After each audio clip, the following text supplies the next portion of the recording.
VIP. Let's drink it. Ice, baby. Ice, baby. Stop. Collaborate and listen. Myers is back with a brand new invention. Okay, I'm gonna win.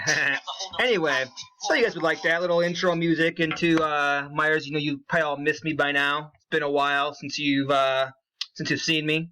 Hopefully you enjoyed that. So anyway, we are going on through April 6th through the 10th. Obviously, you guys probably already heard at this point the governor extended schools being closed until May 1st. So all the things that you've had up until now should be completed. Chapter 11, the test, Chapter 12, and some of the workbook 26 and 27. So we're going to, basically how this is going to work, I think as of right now, I'm going to post all the stuff that we're doing in a week. I'll just post it all there for you to complete. That way you can work on it at your own pace.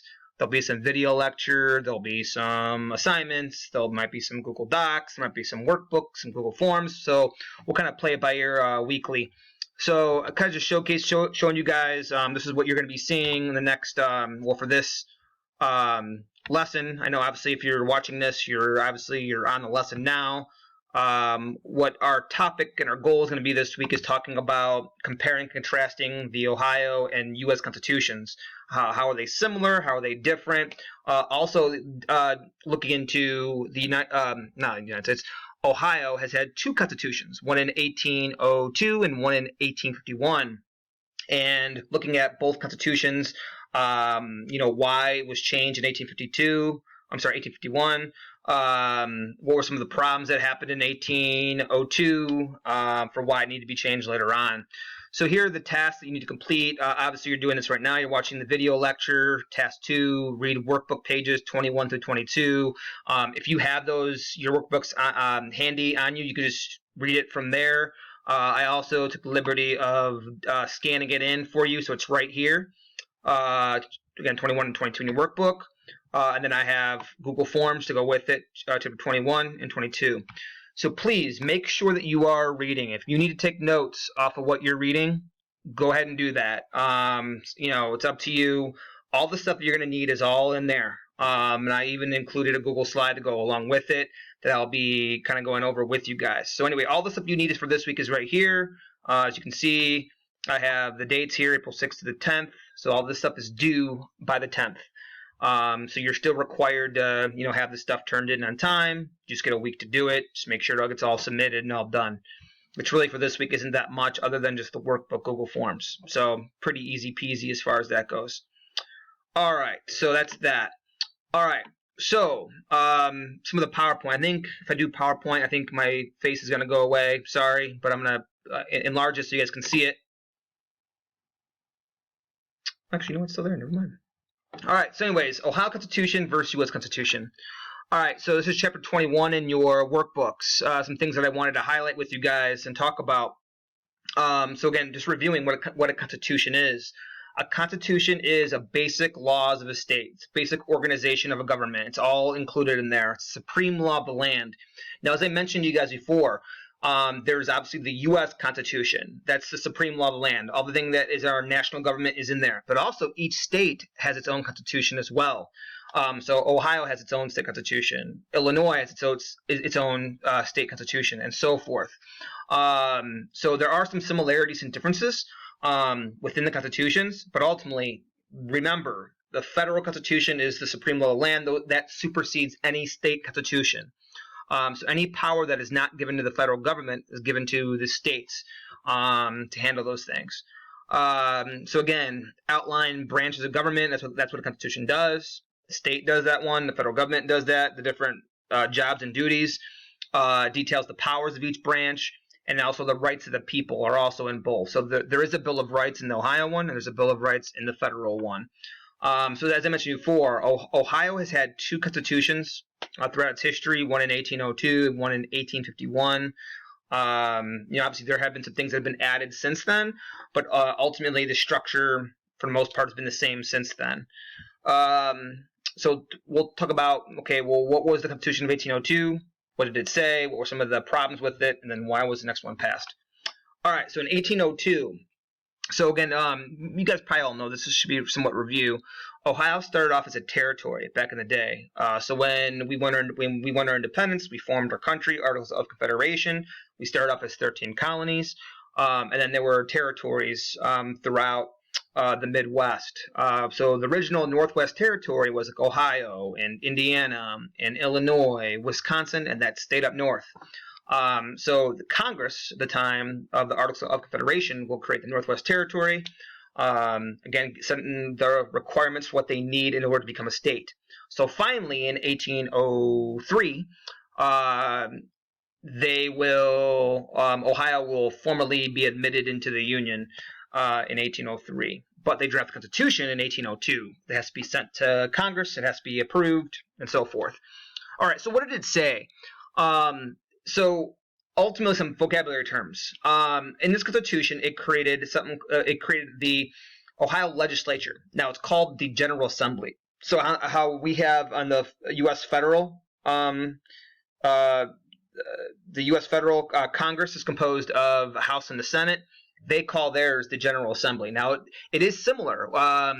There is a bicameral legislature in Ohio, and there's a bicameral legislature at the federal level. So both called the House and the Senate. It's the same. But again, they call their Congress, the national level calls it Congress, we call it General Assembly.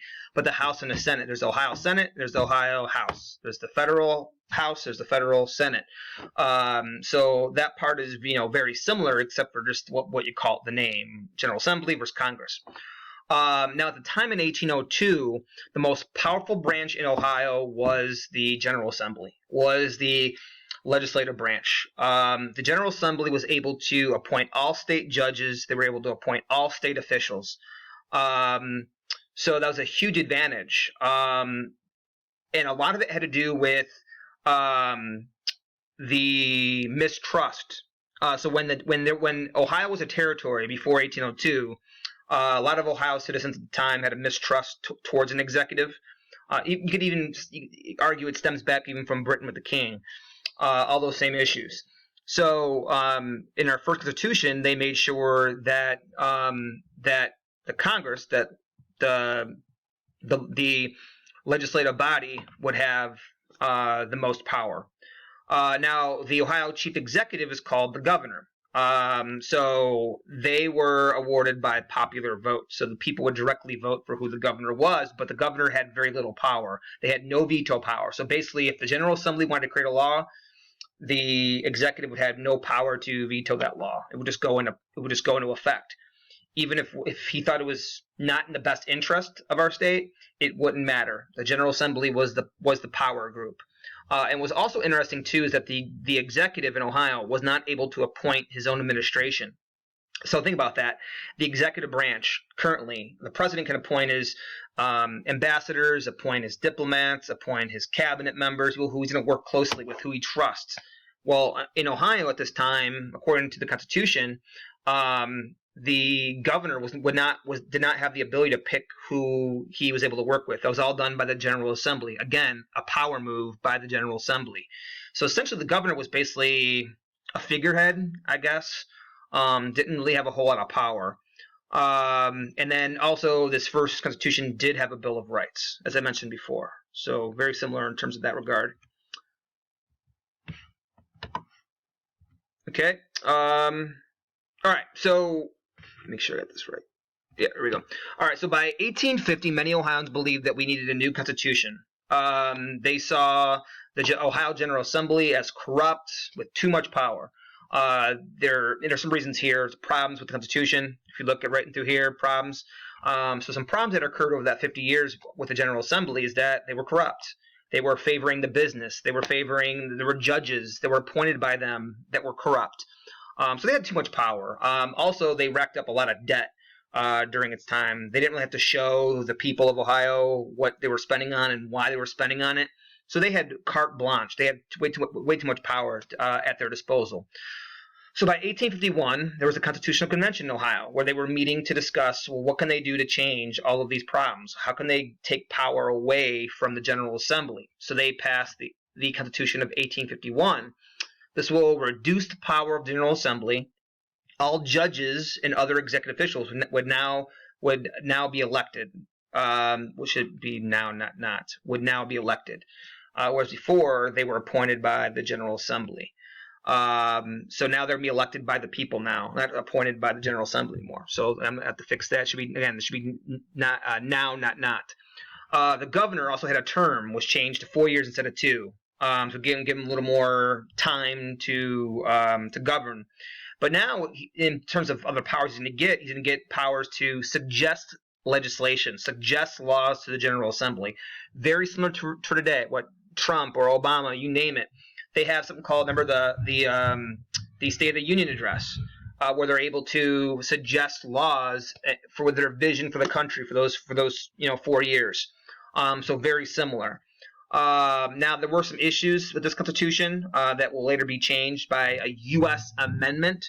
So there's no vote for women at this time, no vote for African Americans. But again, later U.S. amendments will pass to make sure that states have to abide by those.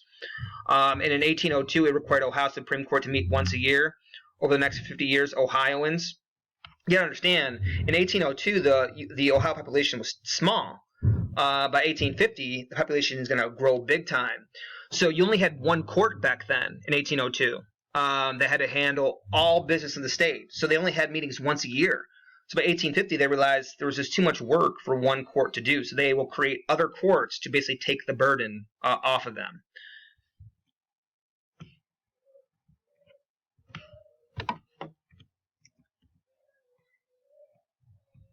Okay. So again, the Ohio Constitution fits within the federal structure of government. So it's very similar in terms of regards that in Ohio Constitution, it has the 6 basic principles of the Constitution. So the federal government, popular sovereignty, limited government, checks and balances, separation of powers, judicial review, and federalism. Those 5 that we talked about, those 6 that we talked about way back in the first quarter of the school year, those same exact principles can be found in the Ohio Constitution as well. So it's the exact same setup, exact same structure, at least as far as that goes. Now in the state, they will outline the powers of the state and local governments where they get more specific.